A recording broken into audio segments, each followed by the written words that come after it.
Phantom Liberty was a really decent expansion and it was so good that I think it actually rivals the Witcher 3 DLCs. In this video, I will explain why I feel this way. There will be no spoilers regarding the story in Phantom Liberty, but there will be some spoilers from the main story as this expansion starts at a certain point of the story, so keep that in mind. So without further ado, let's get on with the video.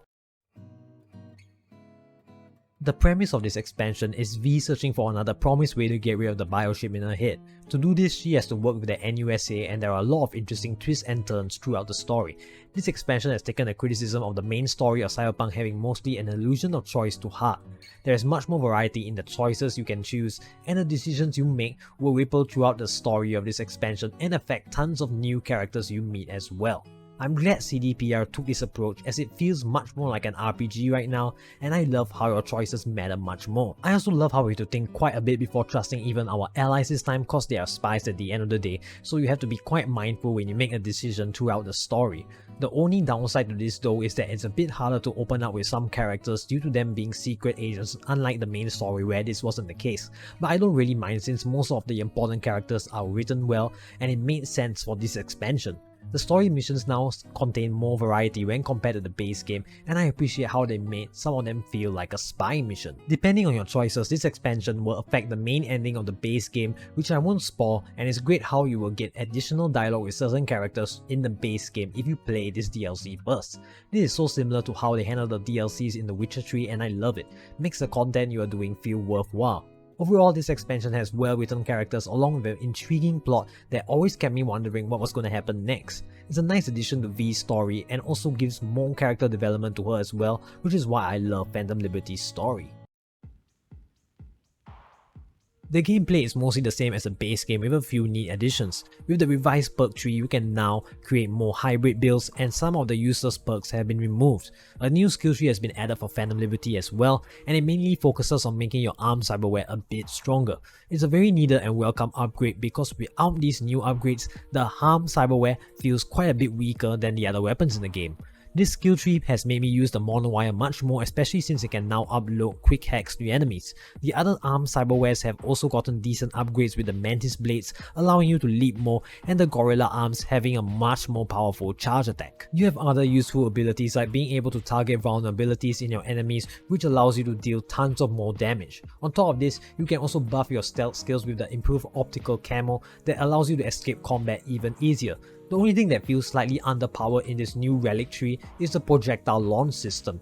It can still be powerful, sure, but it's nowhere as useful as the other ARM cyberware, and there is much more powerful builds you can use that excludes this cyberware. I hope CDPR buffs them in the future because they look so cool to use. Besides that though, I think the additions in Phantom Liberty really help to make your character much stronger while allowing the combat to have another layer to it, as it encourages you to invest more in your ARM cyberware. And last but not least, the combat is so enjoyable, which is what matters most at the end of the day. The side jobs and gigs have been greatly improved from the ones in the base game. The gigs have much more backstory to them and you have much more choices to make. For example, if you decide to help someone else in the gig out of the goodness of your heart, you will have to sacrifice a few bucks as it might go against what your fixer wants. They give you a lot of reasons to feel bad for some people in the gigs, and it makes you care much more about the choices you make. Because if you make the wrong choice, your client could die in the future, or they could send someone else later in the story to hunt you. A lot of them also add more lore to the history of Dogtown, which is a great thing as well. So yeah, your decisions will ripple throughout the course of the game even if you are doing just a simple gig. You can even influence the person who will rule Dogtown if you do enough gigs and side jobs. I love how they give tons of weight to your actions right now. The side jobs are also a lot like the gigs where you have quite a few choices that will affect you later in the game, and they provide tons of information about Dogtown while providing you with interesting characters and story content. So yeah, I really love how they improve both the side jobs and gigs in this expansion. They make you feel much more invested in them as your choices will affect Dogtown and the people around you to a great extent. There is also a new type of activity that actively respawns, and that is the vehicle contracts. I think they were created to let you interact with the vehicle combat because you won't be using it much in the rest of the game, but you will use it quite a bit here. I enjoyed this activity cause it gave me an excuse to use my weaponized vehicles, and it provided you with some decent rewards. You will get discounts at the Auto Fixer store on top of bonus equipment if you do these missions. You will also get a mission from the fixer El Capitan, and you will get a decent car from him. This activity certainly does not have much backstory to it, but it was fun to do as it was one of the only times that you engage with the vehicle combats in a mission. Another side activity that is definitely worth your time is the locations with increased enemy activity. There are quite a few enemies in this area, so it's a nice time to test out your combat skills. But the most important thing is that these places contain Militech hardware that can be used to upgrade your relic tree. It was helpful, which is why I enjoyed doing this activity. Phantom Liberty gives you much more meaningful choices in its story as well as its side jobs, which makes you feel like your choices actually matter. The story content is interesting as well, and it progresses V as a character while having tons of engaging missions.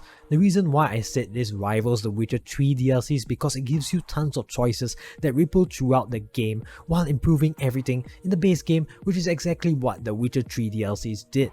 Phantom Liberty felt much more like a story-driven RPG with more player choice compared to the base game, which is why I enjoyed it a bit more than the base game, even though the base game's content is still great. This expansion proves that CD Projekt Red still has the ability to create great story-driven RPGs, which is why I can't wait for the next project. But at the end of the day, this is just my opinion, which is why I would love to hear your thoughts in the comments below.